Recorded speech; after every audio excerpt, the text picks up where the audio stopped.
Talaga nga namang nabuhayan na naman guys ng alindog itong retiradong general at itong mga ibang DDEBs para ho mang-asar muli sa atin. Dahil nakita nila, yan o, nakita niyan, lagay natin dyan. Nakita nila ang picture ni dating Pangulong Digong na kumakain ng pulburon. See?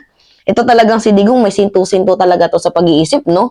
Kakasabi niya pa lang nung isang araw, ito basahin ko sa inyo guys ha. Kakasabi niya pa lang nung January 8 ba to? Tama, January 8 sa interview. Sabi niya, I am comfortable with President Marcos. Why I should replace him? And who am I to replace him in this time of my life? Tingnan nyo, talaga nga namang sinto-sinto. Talagang literal na best friend sila ni Xi Jinping na pag nakipag-usap kasi sa kanila, talagang ang ganda ng sinasabi, pero pag nakatalikod, tinitirada ka. Iba yung lumalabas sa kanilang bibig sa nagiging action nila. Yan ho sila. Kasi nga, mag-best friend nga. Diba, mga sinto-sinto.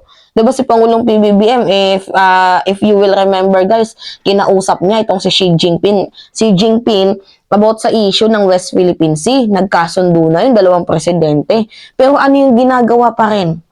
Ng mga alipores niya, binubomba pa rin tayo ng tubig. Nilalagyan pa din tayo ng floating barrier. Diba, binabangga pa din yung mga ships natin. Ganun ho sila kasinto-sinto. Paras din dito kay Digong. Diba? Laban, bawi, laban, bawi. Nung nauna niyang statement, nung nakaraang bago maghalalan, ano yung sabi niya? Si Marcos hindi ako believe dyan. He's really a weak leader. Totoo yan.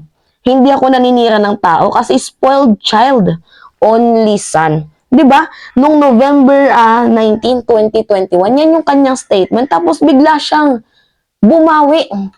Noong January 8, 2024 na I am comfortable with Marcos. Tapos ngayon na makikita natin na 'di ba?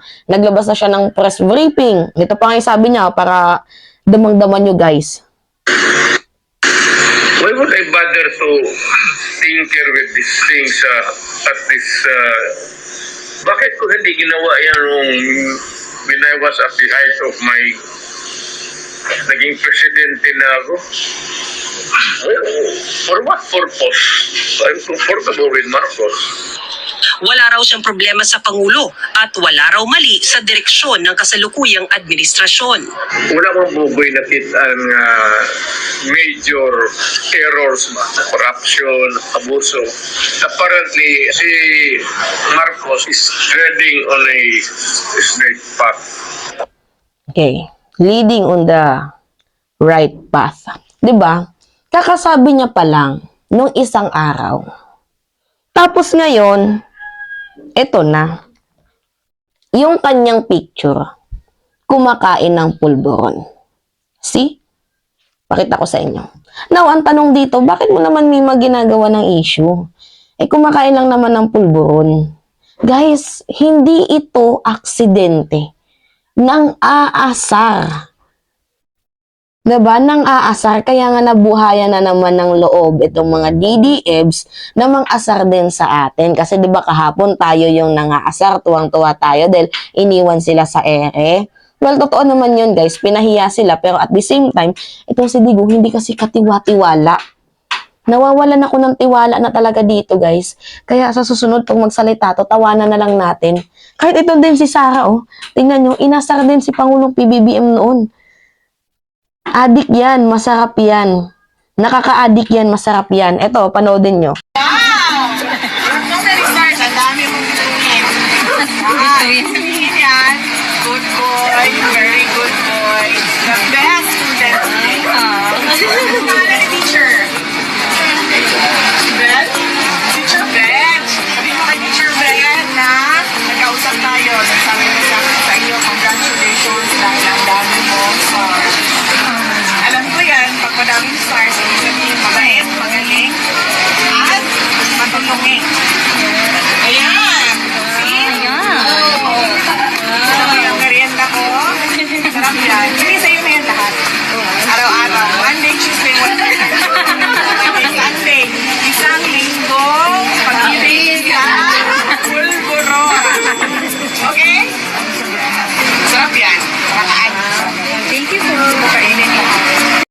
See?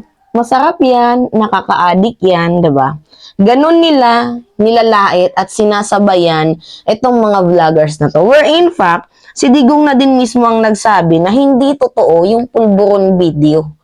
'Di ba? Sa mga hindi lang guys nakakapanood sa mga bago pa lang sa ating channel or walang idea, eto, siya na mismo yung nagsabi na hindi totoo yung pulboronic video kasi kung totoo guys, dapat noon pa nila nilabas yan. 'Di ba? Gusto nilang mapa-impeach si Pangulong PBBM.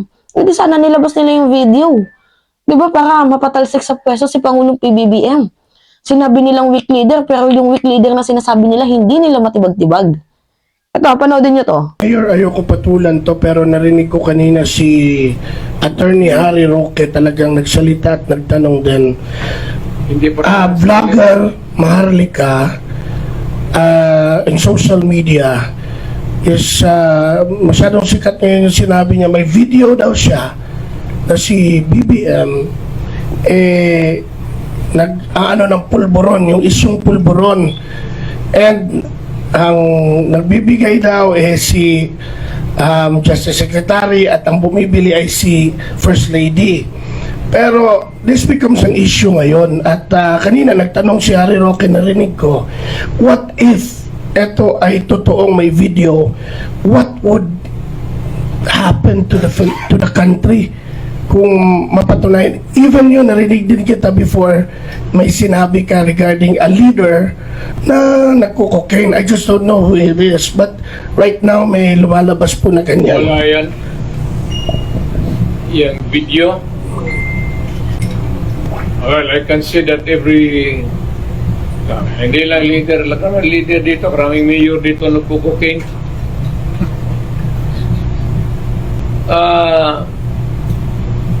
There's no such thing. Kasi kung nandyan pa yan, matagal na lumabas yan. Wala yan. Okay? Diba, see? Kakasabi niya pa lang na walang pulboronic video tapos ngayon mga asara. See? Bakit hindi nyo ilabas yung video kung gusto nyo mapatalsik si Pangulong PBBM? At saka right after na sinabi ni FPRRD noon na mayroong isang kandidato na nagpupulburon, si Pangulong PBBM nagpa-drug test. Paulit-ulit ko nang sinasabi yan sa inyo guys. Ito yung resulta. Negative. Diba? Negative. Ano pa yung ano? Kaya nga ngayon guys, nabuhayan yung mga DDMs na tila baga, totoo nga yung video pulboronic. Diba? Sabi nga ni Makanas, nasa akin ang huling halakhak. Tama ba to? Wait lang. Nanap ko yung video niya. Talagang kumakapit ako sa Panginoon. Ay, hindi ito. Ito. Ngayon, magbibigay ako ng mga katibayan na merong pulburon video at hawak ito ni Tatay Dio. Tingnan natin kanino ang huling halakhak. Diba? Tingnan natin kung kanino ang huling halakhak. So ngayon, tawang-tawa sila kasi parang feeling nila nasa kanila na yung huling halakhak. Pero hindi nila alam na nagmamatsyag lang itong si Pangulong PBBM. Hindi nila alam na yung ICC nandito na sa bansang Pilipinas. Diba? Iniimbestigahan na sila. Malapit na silang majulong sa julungan. See? Anyway, yun lamang ho guys. Nagiinit kasi yung brain cells ko ngayon dahil inaasar na naman tayo nitong mga jutang ng mga DDS na to. Dahil sa pinakalap na pulburon picture ni FPRRD. But anyway, kung totoo yung video, edi ilabas. 'Di ba? Bakit hanggang sat-sat lang? Diba? Anyway, yun lamang ho guys. At it's me again, si Mima Alicia. At nagbabalik ulit para sa ating panibagong video.